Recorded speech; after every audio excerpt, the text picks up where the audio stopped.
കുടുംബകോടതി വിഷയങ്ങളുമായി ബന്ധപ്പെട്ട് വരുന്ന പുതിയൊരു വീഡിയോയിലേക്ക് എല്ലാവർക്കും സ്വാഗതം. വീഡിയോ കാണുന്ന ആർക്കെങ്കിലും കുടുംബകോടതി വിഷയങ്ങളുമായി ബന്ധപ്പെട്ട് എന്തെങ്കിലും സംശയങ്ങളുണ്ടെങ്കിൽ കോൺടാക്ട് ചെയ്യാം.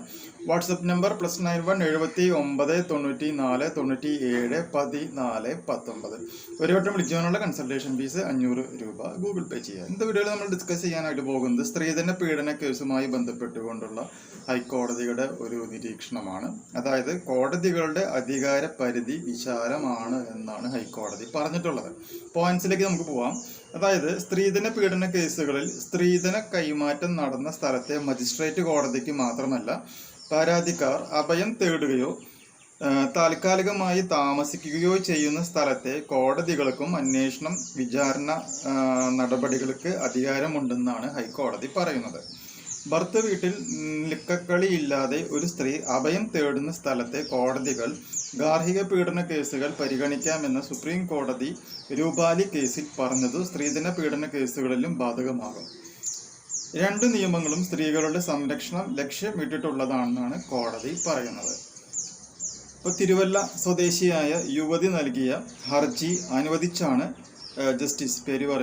ജസ്റ്റിസ് ഉത്തരവ് ഇറക്കിയിട്ടുള്ളത്. വിവാഹബന്ധം തകർന്നതിനെ തുടർന്ന് സ്ത്രീധനമായി കൈമാറിയ സ്വർണം തിരിച്ചു കിട്ടാൻ യുവതി കോടതിയിൽ പരാതി നൽകിയെങ്കിലും തങ്ങളുടെ അധികാര പരിധിയിൽ അല്ലെന്ന് പറഞ്ഞ മജിസ്ട്രേറ്റ് അത് മടക്കി നൽകിയത് ചോദ്യം ചെയ്താണ് ഹർജി പോയിട്ടുള്ളത്. ആരോപിക്കുന്ന കുറ്റം നടന്നത് മറ്റിടങ്ങളിൽ ആയതിനാൽ അധികാരമില്ലെന്ന് വിലയിരുത്തിയാണ് മജിസ്ട്രേറ്റ് പരാതി മടക്കിയത്. ഈ ഉത്തരവ് റദ്ദാക്കിയ കോടതി മജിസ്ട്രേറ്റിനോട് പരാതി വീണ്ടും പരിഗണിച്ച് നിയമപ്രകാരം തുടർ നടപടിയെടുക്കണമെന്ന് നിർദ്ദേശിച്ചു.